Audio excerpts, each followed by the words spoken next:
আমাদের বিশ্বস্ত সূত্রের পাওয়া তথ্য অনুযায়ী প্রায় 1 মাস আগে দেশে ফেরত এসেছে কুখ্যাত সন্ত্রাসী কামরুজ্জামান ওরফে ক্লিন্টন। 21 বছর পর। সামিউল একজন জুনিয়র সাংবাদিক। প্রথমবারের মতো তার লেখা মহা গুরুত্বপূর্ণ এক নিউজ ফ্রন্ট পেজে ছাপানো হচ্ছে। এইটা নিয়ে সামিউল অনেক বেশি এক্সাইটেড। পরের দিন দেখা যায় তার লেখা নিউজটা ফ্রন্ট পেজে তো নেই, এমনকি রাতের মধ্যে পুরো নিউজ পেপারটাই বদলিয়ে ফেলা হয়েছে। শুধু তাই নয়, এই মহা গুরুত্বপূর্ণ নিউজে যে সিনিয়র সাংবাদিক তাকে হেল্প করেছিল সেও কিনা মিসিং পরের দিন থেকেই। এমন অবস্থায় গল্প কোন দিকে মোড় নেবে তা জানতে এক্সপ্লেনেশনটি দেখুন। আর কথা না বাড়িয়ে সদ্য মুক্তি পাওয়া এই সিরিজটির এক্সপ্লেনেশন শুরু করা যাক। গল্পের শুরুতেই আমরা সামিউল আলম নামে এক জুনিয়র সাংবাদিককে দেখতে পাই। আজকে সে খুবই এক্সাইটেড, কারণ তার লেখা আজ একটা ব্রেকিং নিউজে দৈনিক সমাচারের ফ্রন্ট পেজে লেখা হবে। এই দৈনিক সমাচারেই সে সাংবাদিকতা করে। বাবা চেয়েছিল সামিউল যেন ডাক্তার হয়, কিন্তু সামিউল বাবার ইচ্ছের বিরুদ্ধে গিয়ে হয়েছে সে সাংবাদিক। প্রথমবার তার লেখা ফ্রন্ট পেজে ছাপা হবে, তাই সামিউল রাতে ছাপাখানাতেই থাকে। এমনকি পেপারগুলো লোড করতেও সে হেল্প করে। ড্রাইভার হেল্পারদের সাথেও সে ভাব জমায়। পরের দিন চারিদিকে পেপার বিলিয়ে দিতে থাকলে সামিউলের পেপার রিসিভ করে তার ভাগ্নে আয়াত। ছোট আয়াতও বেশ এক্সাইটেড ছিল, কারণ তার মামার লেখা ব্রেকিং নিউজে প্রথমবার ফ্রন্ট পেজে ছাপা হবে। অন্যদিকে সামিউল বেশি রাত জাগায় ঘুমিয়েছিল। ঘুমন্ত অবস্থায় সামিউলকে কেউ একজন ফোন করে জিজ্ঞেস করে, জহির ভাই কোথায়? খুব তো ভাব দেখিয়েছিলেন, এখন না জানি আবার আপনিও জহির ভাইয়ের মতোই নিখোঁজ হয়ে যান। এসব শুনে সামিউল বলে, আপনি কি আমাকে থ্রেট দিচ্ছেন? দৈনিক সমাচারের ফ্রন্ট পেজ চেক করেন, ঠিকই কিন্তু আমার লেখা ব্রেকিং নিউজে গেছে। লোকটি তখন উল্টো সামিউলকে চেক করতে বলে। এটা বলে ফোন কেটে দিলে সামিউল দেখে তার ফোনে জহিরের 8টা মিসড কল। এরপর সামিউল দ্রুত ভাগ্নে আয়াতের থেকে পেপার হাতে নিয়ে দেখে তার কোনো নিউজই নেই। ভাগ্নেও মন খারাপ করে জিজ্ঞেস করে, তোমার নাম কি নিজস্ব প্রতিবেদক? সামিউল মনে করে হয়তো একটা পেপারে ভুল হয়েছে, তাই 3-4টা নিউজ পেপার দেখে, কিন্তু তার লেখাটা পায় না। সামিউলকে ব্যাপারটা অবাক করে, কারণ তার লেখা ব্রেকিং নিউজটা ছাপানোর সময় সে ছাপাখানাতেই ছিল। রাতারাতি লাখ লাখ নিউজ পেপারের সবকিছু কিভাবে বদলে গেল? সামিউল তার বোনের গাড়ি নিয়ে বেরিয়ে পড়ে দৈনিক সমাচারের অফিসের দিকে। পথের মধ্যে অনেককে ফোন করে। একজনকে জানায় জহির ভাই নিখোঁজ। সিন তখনই শিফট করে 1 মাস পেছনে নিয়ে গিয়ে দেখানো হয়। দেখা যায় জহির আহমেদকে। বর্তমানে সে বাসা থেকেই কাজ করে, কারণ সে সাংবাদিকতা থেকে ছুটিতে এসেছে। তার কাছে কেউ একজন ফোন করে বলে, আপনার কাছে এক মেইল পাঠিয়েছি, চেক করুন তো, বড় এক বিগ ফিশ দেশে আসতে চলেছে। জহির তখন বলে, আমি তো সাংবাদিকতা থেকে ছুটি নিয়েছি এখন। লোকটি তখন বলে, তাহলে তো আরও ভালো হলো, আপনার মেইলে একটা পাসপোর্ট এবং কিছু ডকুমেন্টস পাঠিয়েছি, সেটা দেখুন। ক্লিংটনের মতো দাগি আসামি যাকে ইন্টারপোল খুঁজছিল সে এখন ঢাকায়। 20 বছর পর তো আর এমনি এমনি দেশে আসছে না, কোনো এক ঘটনা ঘটে চলে যাবে। জহির সবকিছু দেখে বলে, 20 বছর নয়, 21 বছর পর আসছে। সিন আবারও নিয়ে আসা হয় প্রেজেন্ট ডেতে। সামিউল হেড অফিসে এসে আইডি কার্ড না থাকায় ভিজিটর হয়ে ঢোকে। তারপর তার ডেস্কের কম্পিউটার চেক করলে নিউজের কোনো হার্ড কপি দেখতেই পায় না। তার মানে কেউ একজন তা ডিলিট করে দিয়েছে। এতে সামিউলের মাথা খারাপ হয়ে যায়। সামিউল এক মহিলা এডিটরকে পুরো ব্যাপার খুলে বললে সেই এডিটর বলে, রাতারাতি লাখ লাখ নিউজ পেপারের নিউজ কিভাবে বদলে যায়? এখানে নিশ্চয়ই কিছু একটা ঘটেছে। তারপর জিজ্ঞেস করে, এই নিউজের ব্যাপারে তুমি আর কাকে কাকে বলেছ? সামিউল জানায়, আপনি, কবির ভাই, মুনির ভাই এবং আরও একজনকে বলেছি। মহিলা এডিটর আরও একজনের নাম জানতে চাইলে সামিউল বলে, জহির ভাই। জহির ভাইয়ের কথা শুনেই এডিটরটা যেন রেগে যায়। রেগে গিয়ে বলে, ও তো সাংবাদিকদের জন্য বিপদজনক, এমনকি সে নিজেও বিপদজনক। তাকে কেন জানিয়েছ? সামিউল বলে, তাকে নিয়েই ইনভেস্টিগেশনটা করেছি। আজ সকাল থেকে তিনি মিসিং। ব্যাপারটা এবার মহিলা এডিটরকে চিন্তায় ফেলে। সামিউল কবির ভাই কোথায় তা জিজ্ঞেস করে, কারণ কবির ভাইকে সে ফোনে পাচ্ছে না। এডিটর জানায়, কবির ভাই তো মালয়েশিয়াতে একটা কাজে গেছে। সামিউল এরপর আলামিন নামে এক এয়ারপোর্ট পুলিশের কাছে ফোন করে, কিন্তু আলামিন সামিউলের ফোন দেখেই যেন কেটে দেয়। তাই সামিউল অফিসের ল্যান্ড লাইন থেকে ফোন করলে তা ধরে আমিন। সামিউল বলে, আপনি তো এই নিউজের ব্যাপারে সব জানেন, তাই চুপ থাকবেন না। সিন তখন নিয়ে যাওয়া হয় পেছনে। এই আলামিনই জহিরকে ফোন করেছিল। সে জহিরের সাথে দেখা করে বলে, ক্লিংটন জিয়া এয়ারপোর্ট হয়ে আসতে চলেছে। আমার কাছে টিকিটের সব ডকুমেন্টস আছে, আপনি নিউজ করুন। জহির বলে, ক্লিংটনের মতো সন্ত্রাসী দেশে আসছে মানে কোনো টাকা সাদা হবে, সামনে আবার নির্বাচনও, তাই বড় কোনো প্ল্যান নিয়েই এসেছে। সমস্যা হচ্ছে আমি এখন কোনো নিউজ পেপারের সাথে ইনভলভ নই, বিদেশি এক নিউজের হয়ে কাজ করছি। এইটা শুনে আলামিন বলে, তাহলে তো আরও ভালো, ইন্টারন্যাশনাল নিউজ হবে। জহির বলে, তাদের সাথে এ ব্যাপারে কথা বলেছিলাম, অনেক ডকুমেন্টস চাই, সাথে আরও অনেক ব্যাপার স্যাপার আছে, যার কারণে ওখানে কিছু করা যাবে না। এর চেয়ে নিউজটা লোকাল একটা পত্রিকায় করতে হবে। সিন নিয়ে আসা হয় আবারও প্রেজেন্ট ডেতে। সামিউল আসে জহিরের বাসায়, এসে দেখে দরজা আগে থেকেই খোলা, ভেতরে সব কিছু এলোমেলো। ঘরের ভেতরে একটা বিড়াল দেখে সে ভয় পেয়ে যায়। এরপর টেলিফোনে জহিরের আম্মুর নাম্বার দেখে ফোন করতে যাবে, এমন সময় সামিউলকে ফোন করে তার বোন। ফোন করে বলে, তুই আমার গাড়ি নিয়ে গেছিস কেন? তুই এখনই আয়াতের স্কুলে গিয়ে আয়াতকে নিয়ে আসবি, তা না হলে তোর খবর করে ছেড়ে দেব। সামিউল বোনের ফোন পেয়ে বেরিয়ে গেলে জহিরের বাসার দরজা নিজে থেকেই লেগে যায়। সামিউল চলে আসে আয়াতের স্কুলে। আয়াত এবং জহিরের মেয়ে অবন্তী খুবই ভালো বন্ধু। সামিউল অবন্তীকে আড়াল থেকে ডেকে নিয়ে এসে জিজ্ঞেস করে, সকালে কি তুমি তোমার বাবাকে দেখেছিলে? অবন্তী জানায়, হ্যাঁ, বাবা ঘুমাচ্ছিল। হঠাৎ করে এমন প্রশ্ন শুনে অবন্তী জিজ্ঞেস করে, কেন, কি হয়েছে? সামিউল তখন মিথ্যা জানায়, বলে তার বাবা একটা কাজে বাইরে গেছে, সেখানে নেটওয়ার্ক নেই, তাই যোগাযোগ করতে পারছে না। তোমার মা দোলনার সাথে আমার কথা হয়েছে, তুমি কয়েকদিনের জন্য আয়াতের সাথেই থাকবে। অবন্তী তখন বলে, মা যে এসব বলেছে তার প্রুফ কি? অবন্তী তাই মাকে ফোন করে। এদিকে আয়াত তার মামাকে জিজ্ঞেস করে, আসলে হয়েছেটা কি? সামিউল তার ভাগ্নেকে বলে, জহির ভাই নিখোঁজ। এটা শুনেই আয়াত ভেবে নেয় গুম অথবা মার্ডার হয়েছে, তাই অবন্তীর প্রতি তার সিম্প্যাথি চলে আসে। ওদিকে অবন্তী মার সাথে কথা বলে সামিউলকে বলে তার মা বিদেশ থেকে দেশে আসছে, এই কয়েকদিন আয়াতের সাথে থাকতে বলেছে। আয়াত তখন কোনো কথা না বলেই অবন্তীকে সান্ত্বনা দেয়। অবন্তী আবার তার বাসাতে যেতে চায় তার বিড়ালটাকে নিয়ে আসার জন্য। বিড়ালের কথা শুনেই আয়াত হাসতে থাকে, কারণ তার মামা বিড়ালকে অনেক ভয় পায়। জহিরের বাসায় চলে আসলেই সামিউল দেখতে পায় দরজা লকড। ব্যাপারটা সামিউলকে অবাক করে, কারণ একটু আগেও সে দরজা খোলা দেখেছিল। অবন্তী বাড়িওয়ালা আঙ্কেলের থেকে চাবি নিয়ে ঘরে ঢুকে বিড়াল খুঁজতে থাকলে বিড়ালের কোনো দেখা পায় না। তখন সামিউল বলেই বসে, আমি একটু আগেই তো বিড়াল দেখেছিলাম। এই কথা শুনে অবন্তী জিজ্ঞেস করে, তুমি তাহলে বাসায় এসেছিলে? আমার বাবা কোথায়? আর ঘর এরকম এলোমেলো হয়ে আছে কেন? সামিউল কিছু বলার আগেই আয়াত অবন্তীকে আবারও সান্ত্বনা দিতে থাকে। সিন তখন আবারও পেছনে নিয়ে যাওয়া হয়।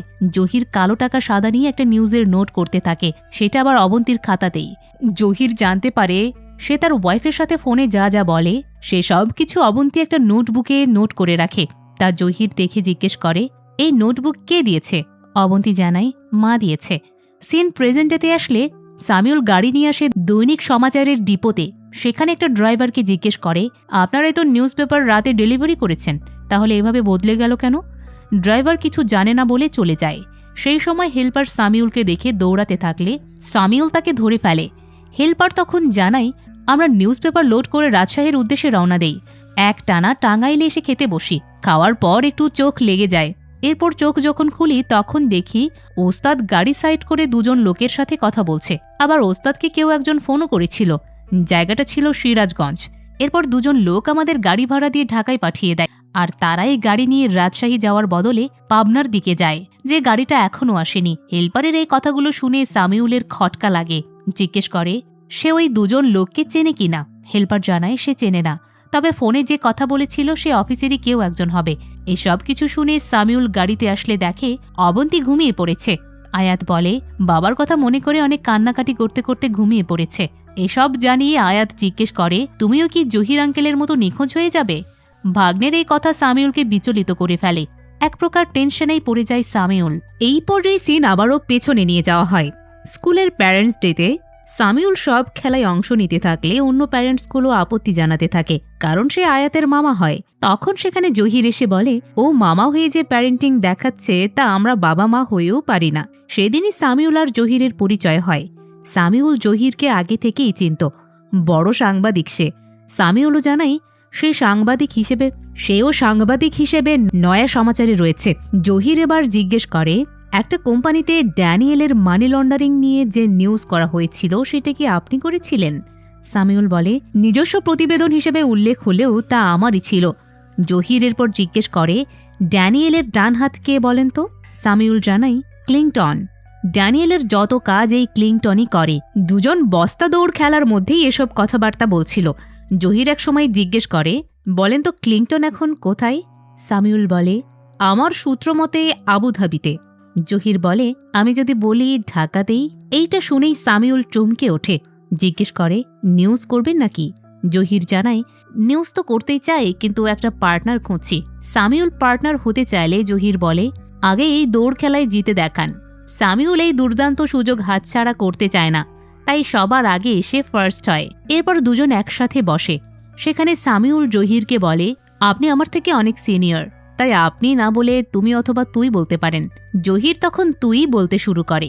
সামিউল বলে, ক্লিংটন যখন ঢাকায়, আপনার কাছে রিপোর্টও আছে, তাহলে আমাকে পাসপোর্টের শেষ পেজটা দেখায়েন।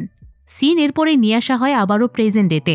সামিউল আয়াত এবং অবন্তীকে নিয়ে বাসায় আসলে তার বোন অবন্তীকে জিজ্ঞেস করে, এইটা কে? সামিউল জানায়, তার পার্টনারের মেয়ে। বোন কিনা জানতই না সামিউলের কোনো পার্টনার আছে। খাওয়ার টেবিলে বোন সামিউলকে বলে, কতবার ফোন করেছি চেক কর। সামিউল চেক না করে আয়াতকে চেক করতে বলে। আয়াত চেক করে বলে, তুমি কল করেছো 8 বার, তোমার চেয়েও বেশি সুমাইয়া কল করেছে 12 বার। এই সুমাইয়াটা কে? সুমাইয়ার কথা শুনে সামিউলের গলা আটকে যায়। হতে পারে সুমাইয়া তার গার্লফ্রেন্ড। বোনের পর সামিউলকে নিয়ে কথা বলতে বাইরে নিয়ে যায়। খাবার টেবিলে তখন দুই বন্ধু যত গোয়েন্দাগিরি করে। বোন জহিরের নিখোঁজ সহ অন্য সবকিছু শুনে জিজ্ঞেস করে, এসব আমাকে আগে জানাসনি কেন? আর মেয়েকে এখানে নিয়ে আসলি কেন? সামিউল বলে, সুযোগই হয়নি তোমাকে বলার, আর ওর মা আছে বিদেশে, 2-1 দিনেরই তো ব্যাপার। রাতে ঘুমানোর সময় আয়াত ঘুমায় তার মামার সাথে। আয়াতের একটু মন খারাপ ছিল, তা দেখে সামিউল বলে, তোর মা বা অবন্তীর সাথে ঘুমাতে পারিসনি বলে কি তোর মন খারাপ? আয়াত জানাই সেজন্য না, আমি এখন বড় হয়ে গেছি না। সামিউল মজা করে বলে, খুব বড় হয়ে গেছিস না, ক্লাস 1-এও তুই ফিডার খেতি। এই ব্যাপারটা আয়াত অবন্তীকে জানাতে নিষেধ করে। অন্যদিকে অবন্তী আয়াতের মাকে বলে, আয়াত অনেক লাকি।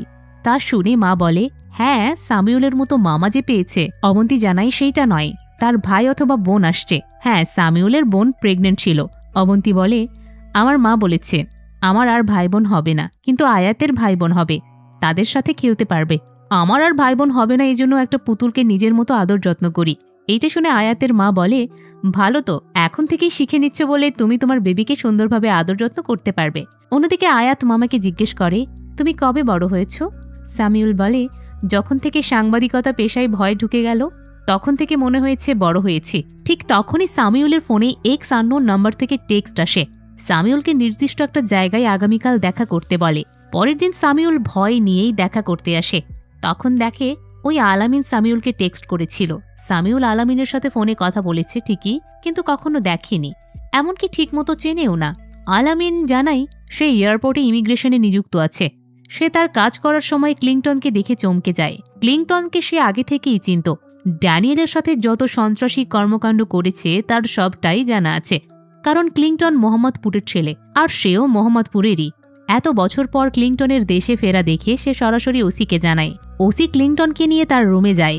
এরপর ওসির কাছে একের পর এক ফোন কল আসলে ওসি ক্লিংটনকে ছেড়ে দিতে বাধ্য হয়। যেখানে আলামিন ভেবেই নিয়েছিল ক্লিংটনকে ধরে ফেলেছে, সেখানে উল্টো নিজেদেরই বিপদে পড়তে হয়। আলামিনের থেকে এসব শুনে সামিউল বলে, তখন যদি নিউজটা হতো তাহলে আপনার ওসি ঠিকই বুঝতো নিউজটা লিক কে করেছে। আলামিন জানায়, হ্যাঁ, কিন্তু তখন চাকরি চলে যেত, আর এখন জীবন চলে যাওয়ার হুমকিতে রয়েছি। এসব শুনে সামিউল বলে, আমার বিশ্বাসই হচ্ছে না আমার পত্রিকার লোকজন এসবে ইনভলভ। আলামিন জানায়, আরও অনেকেই ইনভলভ, কিন্তু তারা কে আমি জানি না, তবে এই লিস্টে জহির ঢুকে গেছে। স্পেশাল ব্রাঞ্চ জহিরকে খুঁজছে। এই ব্যাপারটা সামিউলকে পুরোই অবাক করে দেয়। তাই অবাক হয়ে বলে, যেখানে দেশের মোস্ট ওয়ান্টেড ক্রিমিনাল বুক ফুলে ঘুরছে, সেখানে জহির ভাইয়ের মতো সাংবাদিককে পুলিশ ধরে নিয়ে গেল। আলামিন বলে, এই দেশ কাকে যে বেশি আপন ভাবে তাই এয়ারপোর্টের ভিআইপি লঞ্চে একদিন ডিউটি করলেই দেখা যায়। জহির ভাইয়ের কিছু হলে আমি আপনিও কিন্তু বিপদে পড়ব, তাই সাবধানে থাকবেন। আর আমরা কিন্তু কাউকে চিনি না। সামিউল বলে, আমি এমনিতেও আপনাকে চিনি না। সিনের পর আবারও নিয়ে যাওয়া হয় পেছনে। সামিউল জহিরের কাছে এসে বলে, ক্লিংটন কোন হোটেলে আছে তার খোঁজ পেয়েছি। আপনার থেকে পাসপোর্টের পেছন পেজ নিয়েছিলাম, কারণ সেখানে লেনদেনের হিসাব থাকে। আমেরিকার যে ব্যাংকে ক্লিংটনের অ্যাকাউন্ট আছে সেটা বাংলাদেশের মার্ক ইন্টারন্যাশনাল ব্যাংক দেখে, আর সেখানে আমার এক বন্ধু আছে, তাকে খাইয়ে দাইয়ে ক্লিংটনের ব্যাংক ডিটেইলস নিয়েছি। ক্লিংটন তার ক্রেডিট কার্ড ইউজ করেছে হোটেল রোজবারে। চলুন সেখানে আমরা হানা দিই। সবকিছু শুনে জহির বলে, এখনই হানা নয়। এইটা শুনে সামিউল বলে, আমি সব ইনফরমেশন দিলাম, এখন আমাকে ছাড়াই সব করতে চাচ্ছেন নাকি? জহির তখন বলে, তোর যদি কল বয় থাকে তাহলে আমার কল গার্ল আছে। এরপর জহির আসে এক হোটেলে আইরিন নামে এক কল গার্লের কাছে। আইরিন তখনও হোটেলে ক্লায়েন্টের সাথেই ছিল। ক্লায়েন্ট ওয়াশরুমে থাকায় জহিরকে ভেতরে ঢোকায়। এই জহিরকে আইরিন আগে থেকেই চেনে। জহিরও আইরিনের কাছ থেকে আগে অনেক কাজ করে নিয়েছে, এজন্য আইরিন কিছু বিপদেও পড়েছিল। তাই জিজ্ঞেস করে, আপনি আবার কেন এসেছেন? জহির বলে, আমার আবারও হেল্প লাগবে। যেহেতু ক্লায়েন্ট ভেতরে ছিল, ওয়াশরুম থেকে যে কোনো সময় বাইরে আসতে পারে। তাই আইরিন জহিরকে দ্রুত জিজ্ঞেস করে, কি হেল্প? জহির বলে, হোটেল রোজবারে একটা কাজ করে দিতে হবে। আইরিন জানায়, ঠিক আছে। এইটা বলেই সে জহিরকে বিদায় জানায়। সিনের পর চলে আসে প্রেজেন্ট ডেতে। সামিউল আসে ছাপাখানার ম্যানেজারের কাছে। এসে ম্যানেজারকে জিজ্ঞেস করে, এক রাতের মধ্যে সব নিউজ পেপার বদলে গেল কিভাবে? ম্যানেজার জানায়, ছাপার প্লেট নষ্ট হয়ে গিয়েছিল। এইটা বলার পর ম্যানেজার বলে, আসলে প্লেট নষ্ট হয়েছিল না, নষ্ট করা হয়েছিল। এসব দেখার পর চুপচাপ থাকি বলে ৩২ বছর ধরে এই চাকরিটা আছে, তাছাড়া এখানে কত কিছু হয়। এরপর ম্যানেজার তাদের আগের ছাপানো নিউজ পেপার এবং গতকালকের নিউজ পেপারের পার্থক্য দেখায়, যেখানে সামিউল বিশাল এক পার্থক্য দেখতে পায়। ম্যানেজার বলে, কালকে যে নিউজ পেপার সবার হাতে হাতে পৌঁছে গেছে সেটা অত্যন্ত নিম্নমানের, আর এই পেপার এক পত্রিকায় ব্যবহার করে। সামিউল পত্রিকার নাম জানতে চাইলে ম্যানেজার জানায়, জনকথা প্রতিদিন। এতে স্পষ্ট বোঝা যায় সামিউল তাদের ছাপাখানাতেই ঠিকই নিজের নিউজ করা ফ্রন্ট পেপারটা দেখেছিল। পরবর্তীতে সেগুলো ফেলে দিয়ে জনকথার ছাপাখানা থেকে নতুন করে দেওয়া হয়েছে, যেইটাই পরের দিন সকালে সবার হাতে হাতে পৌঁছে গেছে। কিন্তু কথা হলো, এইগুলো করেছে কে?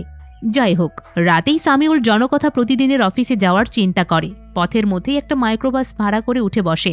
কিন্তু সামিউল জানত না এই মাইক্রোবাসটা তাকে ফাঁদে ফেলার জন্যই রাখা হয়েছিল।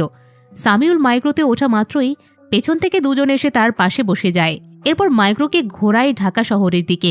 সামিউল বুঝতে পারে সে ফাঁদে পড়ে গেছে, কিন্তু তাকে না মেরে অনেকক্ষণ ঘোরাতে থাকলে সামিউল বুঝে যায় তাকে মারবে না। তাই একসময় বলে বসে, নামিয়ে দেন। তখন সেখানকার লোকেরা বলে, আপনি কি ভাবছেন আপনাকে নামানোর জন্য ওঠানো হয়েছে? আর আপনি দেখি অনেক বোকা, কিছু কম টাকা বলল আর আপনিও মাইক্রোতে উঠে পড়লেন। সামিউল বলে, ড্রাইভার তো কম অভিনয় করেনি, আর এরকম মাইক্রোবাসের জার্নি কিন্তু ইউরোপে অহরহ হয়, হয়তো আপনাদের এখানে প্রচলিত নেই। ধীরে ধীরে হয়ে যাবে, আর আমাকে কিছু কিন্তু করতে যায় না। তখনই একজন আসল নিউজ পেপারটা সামিউলের সামনে দিয়ে বলে, আপনি একজন সাংবাদিক হয়ে নিউজ পেপারের পিছনে পড়েছেন কেন? তখন দেখা যায় দৈনিক নয়া সমাচারের ফ্রন্ট পেজে শীর্ষ সন্ত্রাসী ক্লিংটন যে ঢাকায় তার নিউজ। সামিউলের আতঙ্ক বেড়ে যায়। মাইক্রোতে অনেকগুলো ড্রিঙ্কসের বোতল দেখতে পায়। তা দেখে সামিউল কিছুক্ষণ চুপচাপ থেকে বলে, আমি জানি আপনারা অনেক প্রশ্ন নিয়ে ঘুরছেন। পাশ থেকে তখন এক লোক বলে, প্রশ্ন তো আপনার, আমরা তো শুধু প্রশ্নবোধক চিহ্ন সরাতে এসেছি। এবার সামিউল হেসে বলে, আমার কাছে কিন্তু উত্তর আছে, চলুন ড্রিঙ্কস করতে করতেই কথা বলি। ড্রিঙ্কস করার পর তারা সামিউলকে জিজ্ঞেস করে, ক্লিংটন সম্পর্কে কি কি জানো? সামিউল বলে, তার থেকে মনিকা এবং হিলারি বেশি বুঝবে। সামিউল যে মজা করছিল সেইটা তারা ঠিকই বুঝতে পারছিল, তাই রেগে যায়। উল্টো দিকে সামিউল আরও একটা ড্রিঙ্কস চেয়ে নেয়। এরপর একজন সামিউলকে জিজ্ঞেস করে, জহিরের খোঁজ কি পাওয়া গেল? সামিউল তখন আবারও মজা করে বলে, আপনারা বোকা নাকি? এতদিন পর জহিরের খোঁজ কোথা থেকে পাওয়া যাবে? আর জহির রায়হানকে নিয়ে আমাদের আজকের পেপারে তো ছাপানো হয়েছে, সেটা দেখুন। সামিউলের এমন উত্তরে আবারও তারা রেগে যায় আর বলে, 10 সেকেন্ডের মধ্যে যদি সবকিছু না বলো তাহলে কিন্তু তোমার খবর আছে। সামিউল মজা করে বলে, 10 সেকেন্ড তো আপনি কথা বলতে বলতেই শেষ হয়ে গেছে। এবার তারা বুঝে যায় এটা মাতাল হয়ে গেছে, তাই তাকে ছেড়ে দেয়। সামিউল বাসায় ফিরে দেখে অবন্তী লেখাপড়া করছে। তা দেখে সামিউল বলে, তোমার মায়ের সাথে কথা হয়েছে, 2-1 দিনের মধ্যেই চলে আসবে, সেই সাথে তোমার বাবাও চলে আসবে। অবন্তী তখন বলে, বাবাকে নিয়ে এবার চিন্তা নাই, এর আগেও অনেকবার নিখোঁজ হওয়ার পর ফিরে এসেছে। বহু বছর আগে যখন বিয়ে বাড়িতে ভিডিও হতো সেইটার ভিডিও করেছিল বাবা, কিন্তু কনেকে দেখে কান্না করে বসে, কারণ কনেটা ছিল বাবার প্রেমিকা। এরপর বাবা কয়েকদিনের জন্য নিখোঁজ হয়ে গিয়েছিল, এবারও ফিরে আসবে। সামিউল তখন কান্না করে বলে, এবারের ব্যাপারটা আলাদা, আমরা দুজন একটা রিপোর্ট নিয়ে কাজ করছিলাম, যার কারণে তোমার বাবা নিখোঁজ হয়েছে। অবন্তী তখন এসব চিন্তা বাদ দিয়ে একটা মেয়ের ফটো দেখায়। ফটো দেখিয়ে বলে, এরা তোমাকে কাল দেখতে আসবে। কিন্তু সামিউল এসবে মনোযোগ না দিয়ে শুধু রিপোর্টটা নিয়েই ভাবে। জানাই রিপোর্টের সবকিছু হারিয়ে ফেলেছে। অবন্তী বলে, সবকিছু আসলে হারিয়ে যায়নি, বাবা তার খাতায় সবকিছু নোট করে রাখে। সামিউল সেই নোটটা দেখলে সেখানে আইরিন নামটা দেখতে পায়। তখন সিন শিফট করে পেছনে নিয়ে যাওয়া হয়। হোটেল রোজবারে বসে আইরিন জহিরকে জিজ্ঞেস করে, কে এই ক্লিংটন? জহির জানায়, ড্যানিয়েলের বাম হাত, শীর্ষ সন্ত্রাসী। আইরিন এইটা শুনে জানতে চায় কি কি করতে হবে। জহির একটা লিস্ট ধরিয়ে দেয়, যেখানে আইরিন দেখতে পায় internet switch number, receipt, ledger copy, photographs. এসব দেখে আইরিন বলে, মাত্র এই কয়টা? একটা কাজ করি, হোটেল রোজবার্ডকে বলে আপনার নামে 50% শেয়ারের ব্যবস্থা করি। জহির বলে এটুকু ম্যানেজ করে দিলেই হবে, আর এটাই শেষবার। আইরিন তাকে জানিয়ে দেয় পেয়ে যাবে, কিন্তু সাথে এইটাও জানায় আমার পিছু একদম ছেড়ে দিতে হবে। জহির জানায় ঠিক আছে। সিনের পর নিয়ে আসা হয় প্রেজেন্ট ডেতে।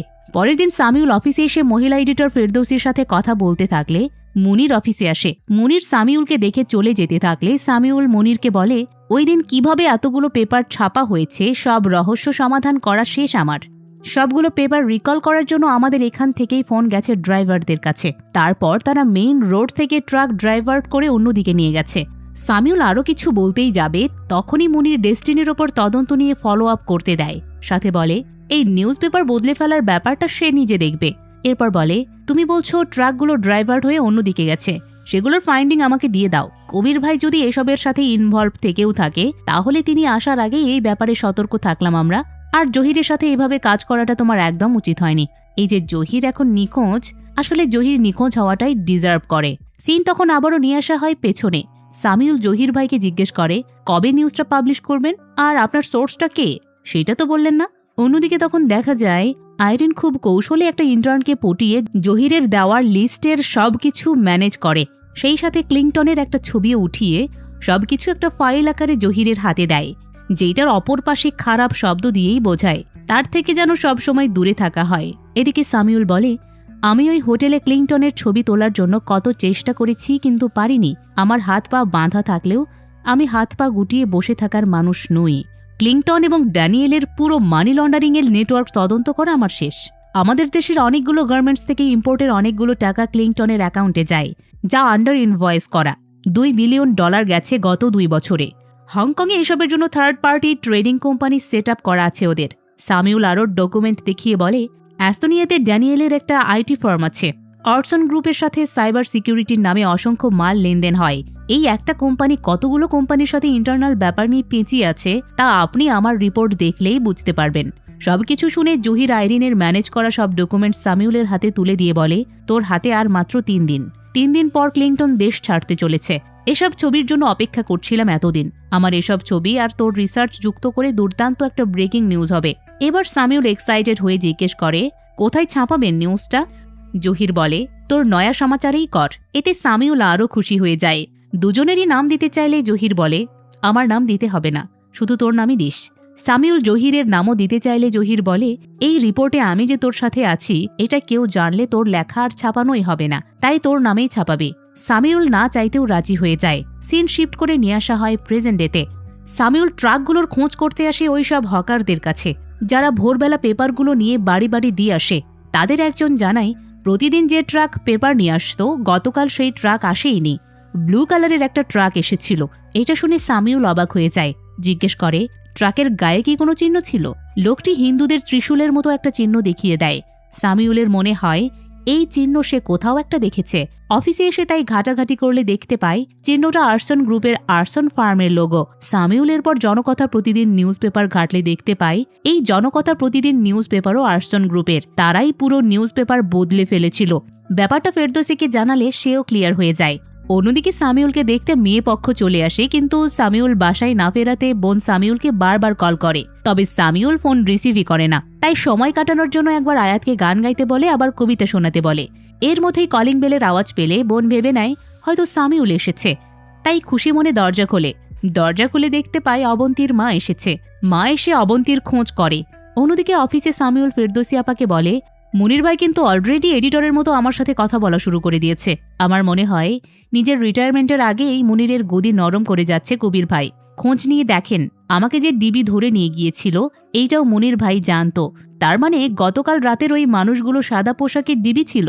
এমন সময় সামিউলকে একজন বলে আপনার বোন ফোন করেছে, কিন্তু সামিউল ফোন না ধরে ফেরদৌসি আপাকে বলে ভাবছেন যে ট্রাকে করে নিউজ পেপার বদলিয়ে নিয়ে যাওয়া হয়েছে সেইটাও আর্সন গ্রুপের।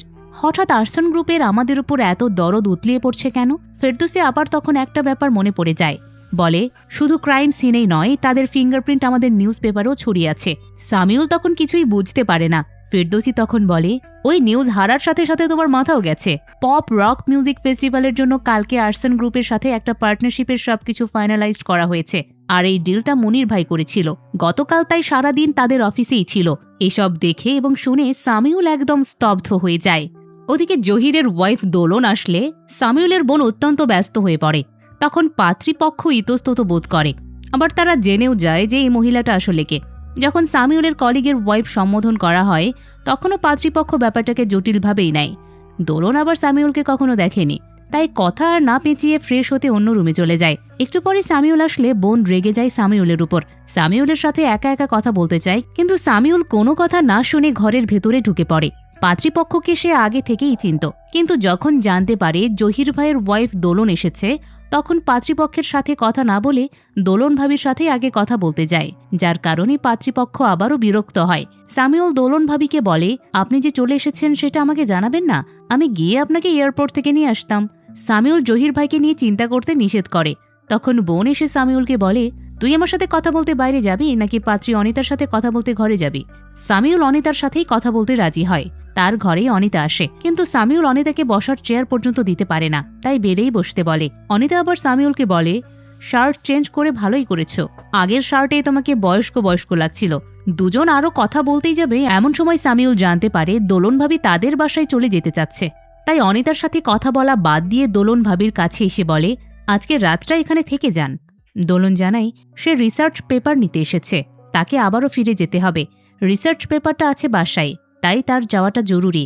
যেহেতু দোলন ভাবি যাওয়ার প্রস্তুতি নিয়েই ফেলেছিল, তাই আর বাধা দেয় না, তবে বলে, জহির ভাইকে নিয়ে চিন্তা করবেন না, জহির ভাইকে আমি ঠিকই খুঁজে বের করব। দোলন ভাবি তখন বলে, জহিরের সাথে আমার কথা হয়েছে, সে ভালো আছে। এইটা শুনে সামিউল স্তব্ধ হয়ে যায়। যে জহিরের নিখোঁজ নিয়ে সামিউল পেরেশানের মধ্যে রয়েছে, সেই জহির কিনা ঠিকই ফ্যামিলির সাথে যোগাযোগ রেখেছে। তাই সামিউল নিজেই নিজেকে বলে, এই আমি কেমন সাংবাদিক, এটুকু খোঁজ নিতে পারলাম না। সামিউল এরপর জিজ্ঞেস করে, জহির ভাই কোথায় আছে? দোলন জানায় সেইটা সে জানে না, তবে তাকে বলেছে একজনের সাথে দেখা করতে। সামিউল নামটা জানতে চাইলে দোলন বলে, আইরিন। তখন সামিউল দোলন ভাবিকে আবারও বাসায় যেতে নিষেধ করে, বলে, জহির ভাইয়ের বাসায় ডিবি পুলিশ নজরদারিতে রেখেছে, তাকেও ডিবি পুলিশ ধরেছিল, কোনোভাবে সে বেঁচে এসেছে। সবার লাইফই এখন থ্রেটে, তাই সাবধান থাকতে হবে। এসব কিছু পাশ থেকে শুনতে পারছিল অনিতা। শুরু থেকেই পাত্রীপক্ষকে কেউ একটু গুরুত্ব না দেয়াতে পাত্রীপক্ষ এবার রেগে গিয়ে চলেই যায়। সামিউলের বোন অনেক আটকানোর চেষ্টা করে, তবে পারে না।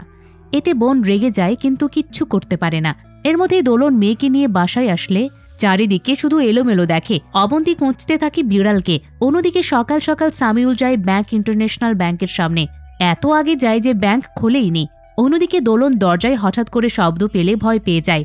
হাতে একটা ছুরি নিয়ে আস্তে ধীরে দরজা খোলার চেষ্টা করে।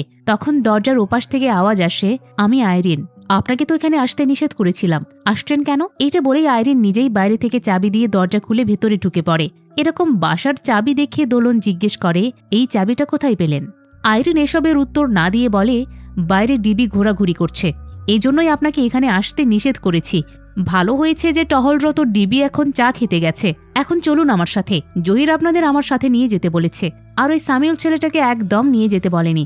যেহেতু দোলন আইরিনকে চেনে না, তাই আইরিনের সাথে যেতে রাজি হয় না। তখন আইরিন জিজ্ঞেস করে, তুমি কি জহিরকে বিশ্বাস করো? দোলন জানায়, না। আইরিন বলে, আমিও বিশ্বাস করিনি, কিন্তু হাতের পেছনে যে ছুরি লুকিয়ে রেখেছ ওইটা রেখে লাভ নেই। আমি জহিরকে ফোন দিচ্ছি, তুমি কথা বলে নাও। দোলনের পর জহিরের সাথে কথা বলে বুঝতে পারে সত্যিই আইরিনকে পাঠানো হয়েছে। অন্যদিকে সামিউল অনেকক্ষণ যাবৎ ব্যাংকের সামনে দাঁড়িয়ে থাকলে সেই পরিচিত বন্ধুটা আসে। সামিউল সেই বন্ধুকে নিয়ে গাড়িতে উঠলে বন্ধু বলে, যা ইনফরমেশন দেওয়ার তা তো আগেই দিয়েছি, এখন আর কোনো ইনফরমেশন নাই। সামিউল তখন তার নোটবুক বের করে জিজ্ঞেস করে, 2 তারিখে কিসের মিটিং হয়েছে, যেখানে আবার আর্টসন গ্রুপের প্রেসিডেন্ট ছিল? বন্ধু বলে, এই ব্যাংকের আগাগোড়া সব আর্টসন গ্রুপের লোকদের বসানো হচ্ছে, যে এটা মেনে নিতে রাজি হচ্ছে না তাদের চুপ করে দেওয়া হচ্ছে।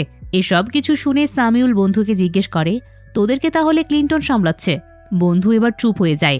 এতে সামিউল বুঝতে পারে ক্লিন্টন এখনও বিদেশে চলে যায়নি, দেশেই আছে।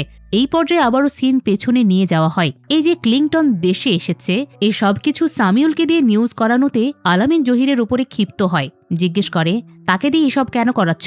জহির বলে, আমার নাম থাকলে কেউ কিছুতেই এই নিউজটা ছাপাতোই না, তাই নাম দিয়ে কি করব, আর আমি জানি সে পারবে। এতক্ষণ সে ক্লিন্টন দেশে আসার সকল নথিপত্র সিনিয়রদের দিয়ে দিয়েছে। সিনিয়ররা এটা দেখে নড়ে চড়ে বসে উপরের লেভেলে চলে গেছে। আমি এইটাও জানি প্রধান এডিটর এটা এখনই নিউজ করতে চাইবে না। কেউ কেউ জিজ্ঞেস করবে ক্লিন্টন দেশে কেন আসলো, সোর্সটা কি? সামিউল এসব ব্যাপার ঠিকই সামলিয়ে নেবে, কারণ সে প্রেসকে পছন্দ করে। জহির আলামিনের সাথে যা যা বলে সেই সবই ঘটে।